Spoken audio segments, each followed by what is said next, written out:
Salam hati gembira. Alkitab berkata hati yang gembira adalah obat yang manjur, tapi semangat yang patah mengeringkan tulang.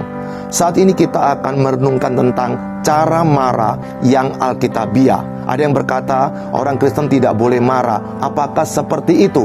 Tapi ada yang berkata silakan marah. Lalu bagaimana kita memikirkan tentang marah menurut pandangan Alkitab? Kita akan membaca dari Efesus pasal yang keempat, di ayat yang ke-26 dan 27 berkata sebagai berikut. Apabila kamu menjadi marah, janganlah kamu berbuat dosa. Janganlah matahari terbenam sebelum padam amarahmu. 27. Dan janganlah beri kesempatan kepada iblis. Melalui surat Rasul Paulus kepada jemaat di Efesus ini, kita akan melihat 3 hal yang perlu kita lakukan ketika kita marah. Yang pertama adalah terbatas. Perhatikan ayat yang ke-26 bagian atas tadi. Apabila kamu menjadi marah, janganlah kamu berbuat dosa. Artinya pada waktu kita marah, kita bisa membatasi diri, kita bisa memikul salib. Jangan marah sampai menimbulkan kita ingin sekali balas dendam, ingin sekali menghancurkan seseorang, ingin mengutuki dia. Maka kita marah, kita bisa berbuat dosa. Maka pada waktu kita ingin marah, kita perlu membatasi emosi kita, sehingga pada waktu seseorang dikatakan seorang Kristen, dia bisa mengendalikan diri dalam hal ini tentang kemarahan. Bagaimana itu bisa? Ketika seseorang menerima Yesus sebagai Tuhan dan Juru Selamanya secara pribadi, maka Roh Kudus tinggal, dia diam dalam hidup kita sebagai orang Kristen selama-lamanya, sampai kita menikmati kegenapan pengharapan akan keselamatan. Nah, pada waktu dia ada dalam hidup kita, dia akan menolong kita untuk berbuah. Kita bisa menikmati buah roh, kasih, sukacita, damai, sejahtera, kesabaran, kemurahan, kebaikan, kesetiaan, kelemah lembutan, dan penguasaan diri.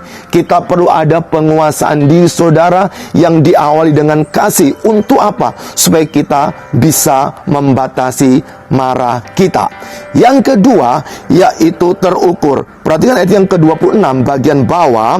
Apabila kamu menjadi marah, janganlah kamu berbuat dosa. Janganlah matahari terbenam sebelum padam amarahmu. Artinya ada ukurannya. Berapa lama kita marah? Jangan sampai menyimpan dendam, lalu kita marahnya besok. Yesus pernah mengajar tentang kekhawatiran sehari cukuplah untuk sehari, maka kemarahan sehari cukuplah untuk sehari. Jangan ditimbun, nanti kita menjadi tong sampah kemarahan. Dan marah hari ini kita simpan, besok menjadi 2, kita simpan, besok menjadi 3, dan kita akan marah dan marah menjadi marah-marah. Berapa banyak orang marah itu tidak disebabkan oleh sesuatu yang kecil, tetapi timbunan marah demi marah. Maka Paulus mengajarkan, sebelum matahari terbenam, dalam hari itu kita harus menyelesaikan marah kita, menyelesaikan amarah kita. Makanya ketika marah, jangan cuma emosi yang ditonjolkan, tetapi kita mempergunakan pikiran kita dengan jernih.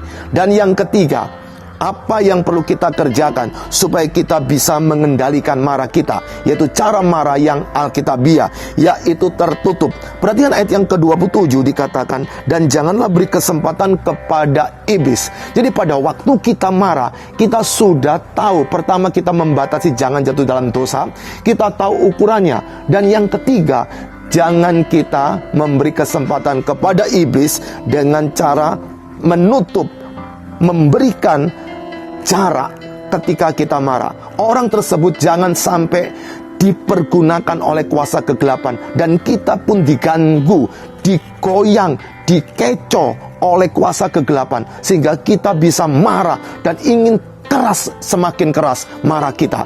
Disitulah iblis akan bekerja luar biasa untuk menghancurkan kita dan orang yang kita ajak bertengkar. Hari ini jikalau engkau marah sama suami, atau marah sama istri, atau marah sama rekan bisnis keluargamu, belajar tiap hari selesaikan.